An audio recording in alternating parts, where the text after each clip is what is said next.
Welcome along to another edition of Matchbook's Champions League Specials, Matchday 6. Of course, there's a whole lot of dead ropers on the continent this week, but we're going to concentrate on the games that actually do matter. Joining me on this Monday morning is Jonathan Wilson from The Guardian. Good morning, Jonathan. Good weekend. Yeah, very good. Thanks. How are you? Very good, thanks. Mark O'Hare, you've had a terrific weekend as well. For those who aren't following us, our weekend pod, Mark also has an article and a weekly article on Matchbook Insights. 13 winners from his last 14 selections, all on the continent. Mark O'Hare, it's a good time to be alive, bud. Yeah, not bad. Building the kitty for Christmas, which is always quite handy. Yeah, nice and easy at the weekend. Games were done and dusted before half time. So if only it was that easy all the time. But as I said before the Thursday show, you've got to enjoy these moments because I'm sure around the corner we'll be on a downer. So yeah, I mean, it's how betting is. It's a roller coaster ride. So yeah, while you're at the top, enjoy it. Let's try and stay there. Absolutely. So we're going to look at kicking off with AC Milan versus Liverpool, Porto against Atlético, and that group B. Salzburg and Sevilla is the next game, and then we're also going to look at the other game in that group as well, Wolfsburg and Lille, and the lads have two other bets from the games that actually do matter this midweek. First game we want to talk about, so is from the Giuseppe Meazza. AC Milan play host to Liverpool. And Mark, I'll start with you here first, but let's take a look at the betting as we have it at matchbook.com currently. AC Milan at 2.12, Liverpool at 3.4, the draw at 4.0. Liverpool are getting a half a goal start on the main Asian handicap line, so obviously that keeps the draw on side at 1.85. And the goal line is 2.75, and it's a middling one. And Mark O'Hare, obviously, look, we're recording this on Monday morning. We don't yet have an indication of what side Jurgen Klopp is going to pick here. I mean, you know, they have 15 points. They're obviously well through. And obviously, we're coming into a very, very busy Christmas period. However, how do you see this playing out? Do you think this is going to be an open affair? I think that's the general consensus here, that this could be a bit of a gung-ho effort here from Milan. And obviously, Liverpool have absolutely nothing to lose.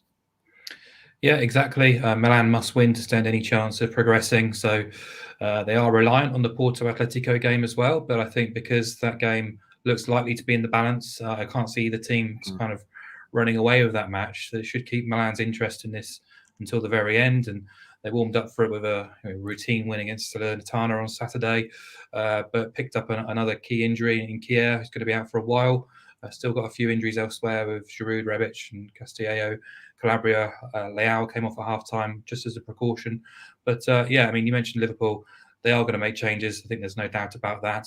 Before Matchday 5, they rotated. The back four was looking particularly weak on paper, Van Dijk missing. But did play Mane and Salah. And, you know, they got the result, but I don't think they were particularly impressive in that match. So I'd expect something similar. You know, weekend is the priority for Liverpool now, which is good news for Milan.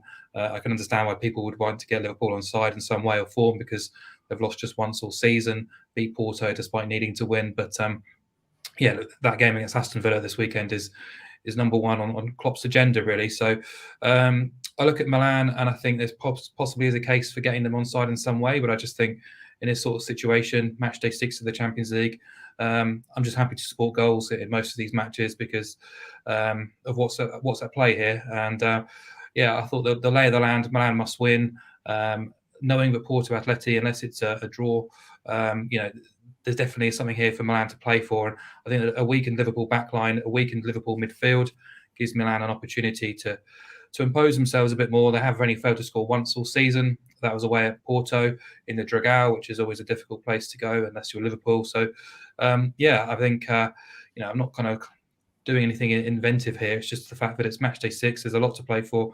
We know what Liverpool are about. They're unlikely to kind of just go into their shells and, you know, they're not going to play defensive football, are they, regardless? So, you know, goals per game always increases on these final match days across the Champions League, whether it's the final group game in a major tournament. And I think over 2 3/4, around 1.86 is absolutely fair enough, getting paid out half stakes if there's 3 goals, exactly full stakes if there's 4 or more. I don't think it's a game you want to be supporting unders in, that's for sure. And it just makes sense because I'm just happy to sit back, support neither team and just cheer on a goal-heavy game. Always suits me on this kind of agenda. I like the angle. Jonathan, it's a fair few weeks ago now, obviously, but I think we saw enough in that first half at Anfield in the first tie between these sides that Milan can pose problems to this Liverpool team, albeit Liverpool have improved in recent weeks even from way back then. Well, they have, but I'm still not entirely convinced by them defensively. I still think there's a vulnerability there. I don't think Van Dijk's got back to anything like top form since he returned from the injury. So given Milan have to attack, given they have to win this game, given how good Liverpool are when there's space behind the opposition, I think it's very hard to see anything other than goals in this match. I mean, you look at Milan in Serie A, scored 35 goals in 16 games, conceded 18. So that that's immediately near enough 3 goals a game. We know how high scoring Liverpool are. So given all of that, given the fact it was 3-2 at Anfield, I mean, whether you go over 2 3/4, whether you go over 3, which I think was my suggestion, it's going to be goals.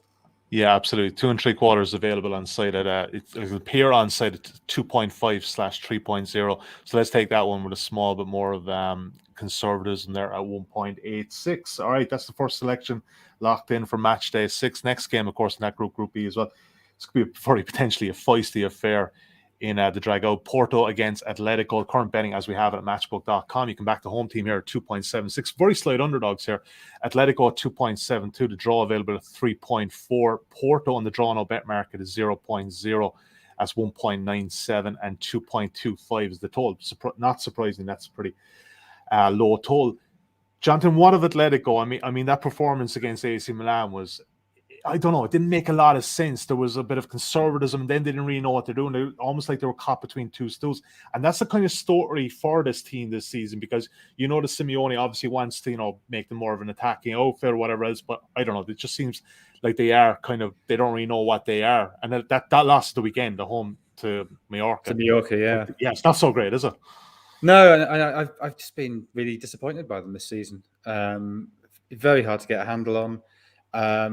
I've actually, I don't know, when I watch them, I've been deeply unimpressed by them. I've looked at the XG for their 5 games in the Champions League, and actually all 5 of their games have gone exactly as XG would suggest. So maybe the eye test isn't quite the right one here.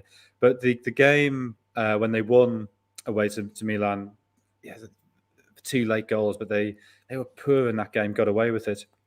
I think it's telling they've only scored 4 goals in 5 Champions League group games so far. 2 against Liverpool in a game they ended up losing, and then those 2 against Milan. I mean, both these teams, you say it's to be feisty, and I think it will, but I think it'll be pretty tight, pretty low scoring. Your Porto only scored 3 goals in the group so far, conceded 8, but 7 of those were against Liverpool. Atletico scored 4, conceded 7, but 5 of those were against Liverpool. So neither of them are conceding many. They've both got injury issues. Your Savic, Jimenez, Carrasco, Montero suspended, out for Atletico. Porto without Pepe, Chico Conceição, who I think is a huge loss for them, Jean Mario, Meccano. But I'm slightly baffled as to why Porto are underdogs here. I think they've just been the more impressive team. So I'm quite happy to back Porto to win, but with draw no bet. I'm almost tempted by Porto and under 3.5 goals in the game. But I don't know what. Have you got that price there? I can get that for you in a second. Yeah, no, I like the angle and that's. But you know what though, even with Porto the last couple of years, Sean, they've been in very similar situations coming into the last group game, either needing a win or a draw, and Conceição generally kind of gets a tune out of them and sets them up to get a result, doesn't he? Yeah, and you think of the Juventus game last year as well, and I thought both those legs are excellent. I mean, really should have won that home leg before winning in Turin. So I mean, he I think is. I don't know. I sort of have a sense that Portuguese coaching is going through this sort of change of changing of the generations. That the old guard, the old way of doing things, the sort of the periodization, Vita Frage, that quite defensive mode of football that I guess Mourinho was the great exemplar of. That's slightly old hat now. Yeah. Look at Nuno as well. Probably you put in that bracket, but Conceição is one of this new breed coming through, and I think he's been very impressive. So. Porto, who have been very good over the last couple of years, Atletico this season haven't been particularly impressive. I'm not sure why you wouldn't back Porto to win when they're the underdogs. Porto to win and under 3.5 is 3.65, just under 11 to 4. Right. It's not a bad price, you know. Well, if you I are think to win, if they are going to win, it's not going to be high scoring. So yeah. All right, good stuff, Mark. Here, what way do you see this one playing out? Yeah, I mean, ordinarily, I'd look at this and go unders all the way, negative goal angles all the way, BTTS no, clean sheets, 0-0 half time. Yeah. Something here is telling me this is going to be better than potentially we were expecting it to be. And I think the permutations play into that again, because effectively Porto do need to win despite the position because of if it's a draw and Milan win against Liverpool, a weakened Liverpool, they're out. So, obviously this match is then conditioned by what's happening at the San Siro, which makes things a little bit different. I do think it's going to be tetchy, feisty, and I think the second half can turn into something like a Wild West battle, really, because the carrot to qualify is so significant for both of these two teams. I agree. I think Porto shouldn't be outsiders in this match, particularly at the Dragao, where they can be so difficult and give hell to most teams. And I think if you look at the group phase, take out Liverpool, they've been the better team than all two of their opponents, I should say, Milan and Atletico. Whereas Atleti, I think, bar probably 45 minutes at the Wanda against Liverpool, have probably been the worst of all their games. So, both teams are geared up to play in a similar sort of similar sort of manner in terms of containment and counter and utilising set pieces and just being that kind of bully to the opposition team. But I just think there's not a huge amount of science behind this. Again, it's just knowing what's at stake and knowing what both teams are basically going to need to win the match at some point, I assume. So Atleti have only won three times in 10 across all competitions. They've only kept 3 clean sheets in 14, which is really unlike Simeone. And they've considered twice or more in 6 of those 14. Savic, as Jonathan says, is out, which is a significant blow to their defence. Hermoso clearly isn't up to scratch compared to him. So I think Porto score, but at the same point, there's something nagging me about Atletico, that's just that quality of player on the field. And when in the matches that matter, when push comes to shove, we do tend to see the best of Atleti. Happy enough to go with the Porto draw no bet selection, almost even money, which I think is absolutely fair enough. But I looked at both teams to score at 1.9. I think goals are being slightly underrated here because of what's at stake. Yeah, slightly trimmed them to 1.88, but let's lock in both of those selections there. Can't really argue with either of them. And I know the next game you guys probably have a differing opinion, so we won't be putting one in, but we will make the case respectively. All right, that's Group B done and dusted. Next game, we're looking at Group G. Obviously, look, we at the start of the competition, this group didn't really kind of fascinate anyone, I don't think, but it's still been an interesting one nonetheless, and obviously all to play for on Wednesday night. The first game we're going to look at is in Salzburg as they play host to Sevilla. You can back Red Bull Salzburg at 3.05, Sevilla 2.5, the draw available at 3.5. The main handicap line there, Salzburg getting a quarter of a goal start at 1.83 and 2.5 is the total. And Mark, even with Salzburg a couple of weeks ago at the start of this competition, they got off to a great start. You'd wonder kind of why are they in this position. But even aside from that, I don't know if you have an edge here in terms of who's going to win the game or what the result is there, but you expect goals. I do. I don't want to sort of side of either team, to be honest. I agree. I think this group's been one of the best on paper. Loads of controversy, goals, cards, drama. The fact that all 4 can still qualify and all 4 can still lose out is fascinating and fantastic fun. I was with goals in Matchday 5 at Salzburg, and it never really materialised. But I think that's generally the exception to the rule. When Salzburg are in Europe, they only really know one way of playing, and that's kind of going forward, playing at tempo, playing the style. And a point puts them through, but I don't think it's a wise way to play, even if you are playing against Sevilla, who prefer to be more controlled and restrained. I just don't think it's in Salzburg's kind of DNA to play practically. So, and look, Sevilla have to win, and they're not accustomed to chasing games. They're not accustomed to kind of going out playing attack-minded, gung-ho football. And so at some point in this match, things are going to have to open up, and there are going to be some open spaces. And we look at the reverse game at the Ramon Sanchez Picjuan on Matchday 1, and Salzburg gave Sevilla all hell, basically. They gave them so many problems in transitions and counter-attacks, and I can see something similar happening again here because, Sevilla, this just takes them out of their comfort zone, really. Even on Saturday against Villarreal, a game which was right up their street, they gave away some opportunities, some key chances which Villarreal couldn't take. Defensively, they're missing both fullbacks in Acuna and Navas. They have got a few injuries up front as well with El Nasiri, Suso and Lamela, but I think Rafa Mir has been a really smart signing, led the line very, very well. Campos is fit and available. He's their most influential player, in my opinion. So I expect Sevilla to score. They've only failed to score 3 times in 21 games across all competitions so far this season, but I struggle to see how they can contain a Salzburg team who are going to have to, put the foot down at some point themselves if they do concede. So if you look at the XG across both of these two teams, it's averaging around 2.7 in total in their matches in the Champions League.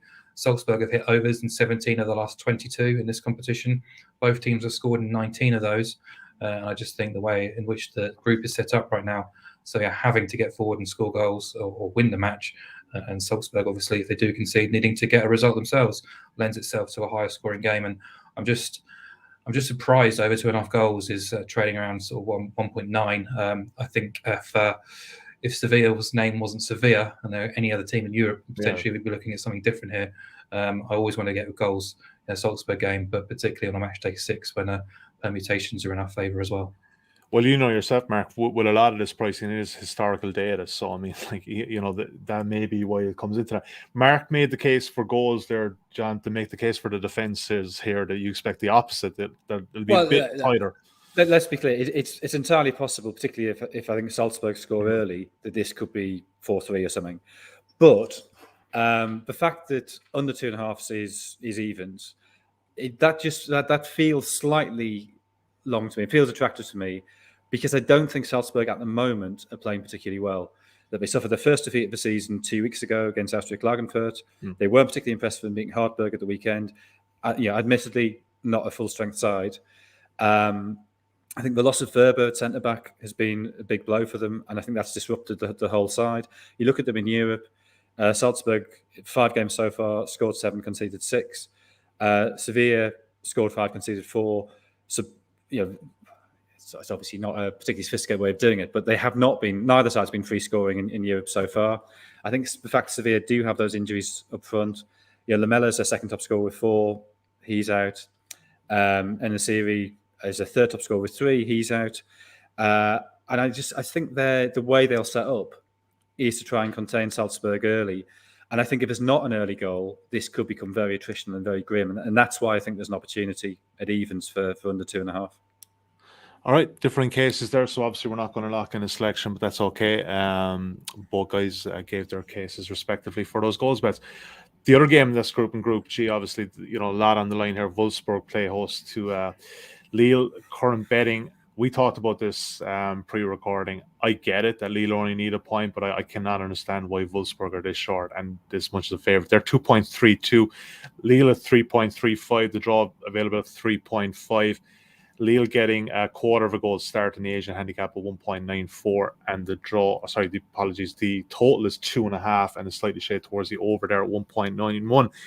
And John, when we look at Wolfsburg, like this loss of the weekend to Mainz 3-0, like when Florian Kohfeldt came in, there was obviously that bit of the new manager bounce, but they've lost 4 of their last 5, and they do not look so great right now. Like, would you be backing them here as favourites? Sure. No, I'm just bewildered that they're as short as they are.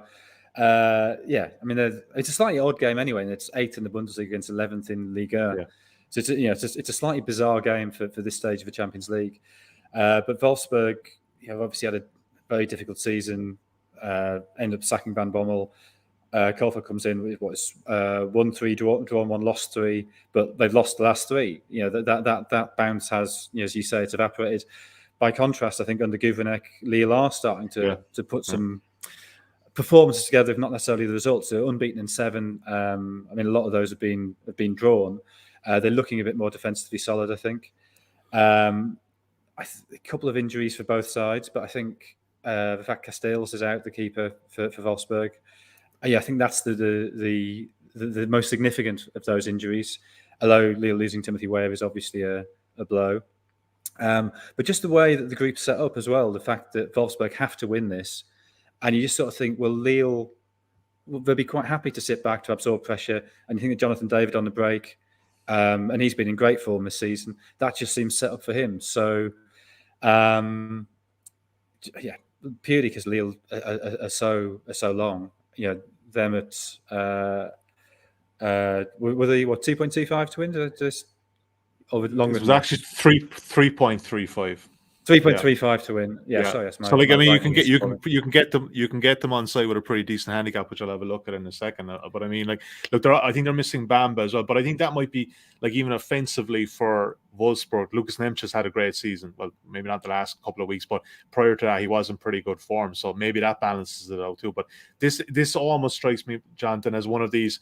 Wolfsburg have to win, so that's why they're being kind of more installed as the favourites. But that doesn't always work either. No, because I think that suits. I mean, there are clearly some teams who, given the option of a draw and it puts a doubt in their head, I think it suits the way Lille play. They're not a team who want to go out gung ho, and so they're allowed to sit back, and that leaves space behind Wolfsburg that David should be able to exploit. So, given Lille are improving, given Wolfsburg have been pretty hopeless the last 2 or 3 weeks, that price on Lille just looks astonishingly long to me. Yeah, 3.35, and you can back them plus a quarter of a goal at 1.94 as well, which gets you 50% profit if it's a draw. Marco here, what do you think with this one? There's a kind of a theme of goals with you today, obviously with Matchday 6, and you're kind of sticking with a similar theme in this one. Yeah, I'd have no problems opposing Wolfsburg and getting Lille on side in some way or form, without a doubt. But yeah, I just think Wolfsburg at home are a different kettle of fish. This tends to be where they come to the party a bit more. Away from home, they've had some real struggles and some real no-shows. But I think we all know what's required here. They need to win to have any chance, or to qualify, I should say. But yeah, I mean, you look at the Champions League performance. 3 of the 5 came under Van Bommel, so you can't read a huge amount into it. But I was quite impressed by the display against Sevilla or Salzburg on Kofeld's first match. The second was quite anemic, but yeah, defensively they have been struggling. What was an area of strength under last season has now conceded multiple goals in 4 successive games. But I do think they've got the ability to hurt this Lille team, a Lille team who are trending in the right direction. 3 defeats in 15 now, one of which was away at PSG, where I felt they were the better team. They've scored in 13 of those 15, but 8 of their last 9 have seen both teams scoring. And again, I think I look towards the sort of front line that Lille can field. The majority of their key players are available. There are a few absentees, but still they've got pace, trickery, they've got physicality, they've got personality. I think they can unsettle Wolfsburg, but I just think Wolfsburg at home, Weghorst is fit and available, and then the match is suspended. But they've only failed to score once at home all season. They have scored against Dortmund, Sevilla, Salzburg, Leipzig, Frankfurt, and Gladbach at home. Obviously, all the onus is on them to get forward and score goals and attack. Lille have defended pretty well in the Champions League so far, as they have domestically too, but are conceding goals and prone to giving away sloppy mistakes. So, I just think, again, Matchday 6 of the Champions League, you look at the goals per game, it increases significantly at this stage, particularly in matches that matter. So I would back Wolfsburg to score. I just wouldn't back them to win. And in that case, I think both teams scoring at, I think it's about 1.77 right now, stands out to me. Yeah, both teams to score for America is priced at 1.77 currently. And Jonathan, will I give you Lille plus a quarter at 1.92? Yeah. No, there's 2 selections there for the guys. Don't forget, you can check out insights.matchbook.com for a full selection of those. But let's do a very quick recap just before we get to the latter stage of the show. So we're going to take over 2.75 in Milan as they play host to Liverpool at 1.86. Porto draw no bet as plus 0.0 on size 1.98. That's Jonathan's selection. BTTS in that game against Atletico as well for Mark at 1.88. And we just covered it there. Lille plus a quarter of a goal at 1.92 and both teams to score at 1.77. All those prices are currently available at matchbook.com. And as ever with the exchange, you do get some terrific value. And if you don't have a Matchbook account and you would like to sign up for one today, you can do exactly that. And a 15 quid risk-free bet is available if you use the bonus code INSIGHTSRF. So that's INSIGHTSRF signing up. That's a £15 welcome offer to avail. Just use that bonus code to avail of that offer. Full terms and conditions can be found at insights.matchbook.com. Marco here, Group F. Obviously, Manchester United through. The big game, of course, in Bergamo is Atalanta versus Villarreal. This could be a very tasty affair. You're fancying goals in this one. Again, we're just going with this. These will either go very well or they could go another way. 2.75 is the current line at matchbook.com at 1.76. And honestly, Mark, you look away from that win against Juve a couple weeks ago. There's been goals in nearly every Atalanta game for the last 2 months. It's crazy. Yeah, a rinse and repeat, but it's rinse and repeat of Atalanta as well. They are goal machines, and this is a winner-takes-all clash. I think both will feel upset that they're not already in the running to win the group, considering their performances against Manchester United. But I think Atalanta are fair favourites. Villarreal will go here knowing they don't need to win, considered to be draw specialists under Unai Emery, but they have been struggling a little bit of late, beaten by United, Barca and Sevilla in the last 3 when you exclude the Copa del Rey. A tough schedule, but they have created opportunities in all 3 of those games, haven't taken them. They've only won 5 games in 20 across Champions League and La Liga this season. Now, injuries have contributed, but crucially, I think Gerard Moreno is involved again. Played 45 minutes at the weekend, played in the Cup last midweek, so he will feature in some way. Would be surprised if he started, but there certainly is an opportunity to do so. And he does give them a bit more of a clinical edge. Even still, they've got players in the final third who I think will enjoy the open spaces that Atalanta will give them up, regardless of what's at stake or the permutations. Atalanta will always give you opportunities, always give you open spaces, field a high line.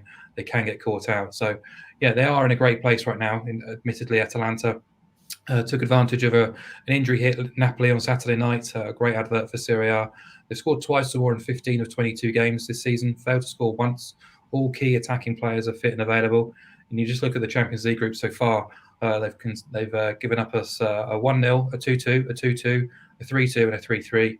Just great fun to watch. And I'm sure Villarreal will look to come here, play cautiously, play on the counter-attack, protect what they've got. But I think Atalanta's approach almost supersedes that against any tactical system, any approach. You look at their 22 games this season, overs in 16, BTTS in 16, over 3.5 and 12 of those 22, including 11 of the last 15 featuring at least 4 goals. So I think Atalanta scored twice here, and I definitely wouldn't back them to keep a clean sheet. So for that reason, I think over 2.75. Matchday 6 again, goals per game go up, and we've got Atalanta involved. I'm really surprised the line isn't a straight 3.25. Yeah, and I would suggest that price of 1.76 will be backed more than it will be drifting. Jonathan, the other game, one of the most likely ones to have any kind of consequence. Obviously, you look at Barcelona at the moment. It's a kind of a funny one. Obviously, they would love for Kiev to do them a favor, in Lisbon, but it's probably unlikely. You think that this is going to be a low-scoring game in Munich? And obviously, again, we're not quite sure what kind of team Bayern are going to put out, but they don't really have a terrific amount of depth, so you could see a decent amount of starters there for Bayern. Yeah, and I think just the form that Lewandowski's in, the fact he's got 16 in his last 12, I think he's really annoyed at not having won the Ballon d'Or. I think they might sort of think, well, let him go and get a few more and make a point by smashing Barca and putting Barca out of the competition. Given that Benfica almost certainly will beat Dinamo, Barca have to win this. A draw is not enough for them.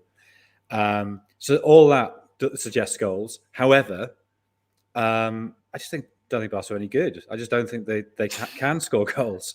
They were really bad. They were really bad the weekend against Betis, weren't they? Yeah, they've only scored 4 in 4 games under Xavi. Yeah. They seem to be prioritising possession with very little penetration at the moment. All the positivity about them has been about this fleet of great young attacking players, but they're all injured. So Ansu Fati's out, Gavi's out, Pedri's out, Martin Braithwaite's out for what that's worth. Sergio Roberto's out. So even if Bayern do end up leaving out half a dozen first-teamers, well, Barca are also without half a dozen first-teamers, and Bayern were almost embarrassingly better at the Camp Nou earlier in the season. And I wonder if it's almost a point where Xavi thinks, let's make sure we don't get humiliated here. Let's not let this be another 8-2. Yeah. Let's not open ourselves up and get ripped apart. So Xavi, I know, is this sort of great purist and very sort of sentimental about the Barcelona way of doing things, and so maybe that will guide him. But I think realistically, he the only way Barca have a chance here is to keep it tight, and if it's 0-0 at half time, maybe you get one in the second half. But what they've got to do is make sure they're not out of the game after 20 minutes or half an hour, which they easily could be. So that's why I think there's a bit of value in opposing goals, while acknowledging this also could be some ridiculous shootout that finishes. It could be 8-2. It could easily be, actually, for 2's a hard thing. It could easily be 8-0 again. But I suspect it'll be tighter just because I think Xavi, for once, has to be pragmatic. So under 3.5 goals at 1.92 seems the way to go for me. All right, good case made nonetheless. We're through to best bets, and Mark O'Hare, this won't surprise anyone. It's both teams to score double for you, but from which games? Yeah, Salzburg and Atalanta. I'm not going to sort of pretend I've got anything wise lined up here. I just think, as I keep saying, Matchday 6, permutations involved certainly lend itself towards a goal-heavy games, quite open, attacking, entertaining affairs. I'm happy to double up. I was certainly obviously want Atalanta and Villarreal on side, but I think Salzburg and Sevilla has been slightly underrated because Sevilla are involved, but they know what they require and they have to score goals at Salzburg to stand any chance of staying in the competition. So that should obviously allow Salzburg an opportunity as well to get one over Sevilla. So yeah, just BTTS double 2.35. I think that's fine to cheer on across the 2 days. And don't forget, you can obviously do all of your overs doubles for Matchday 6, which Mark is recommending, and trebles and quads and 5-timers, 6-timers if you want to go that way. Jonathan, your best bet, Porto, John, I'll bet. Yeah, I don't understand why the price they are. I haven't been impressed by Atletico at all. I think Atletico struggles to score, will count against them. So yeah, I just can't see Porto losing that game. So yeah, if they win, great. If they draw, then yeah, nobody's lost anything. Yeah, absolutely. I personally love that Lille angle as well, by the way. So I think that's a really rock solid one as well. All right, we're out of time. That's us done for this year. We'll be back, of course, for the latter stage. But Jonathan, you're back with us in the weekend football pod this week. No winter break. Looking forward to it. Yeah. Thursday morning, Mark O'Hare and Jonathan will be previewing the best of Premier League and European action. So please do join us. Don't forget, check out insights.matchbook.com for a full recap of these bets. And if you are enjoying the content, please leave us a preferential review on your podcast app. Or if you're watching us on YouTube, please give us a thumbs up and click the subscribe button. Best of luck with your Champions League Matchday 6 bets, and we'll talk to you soon.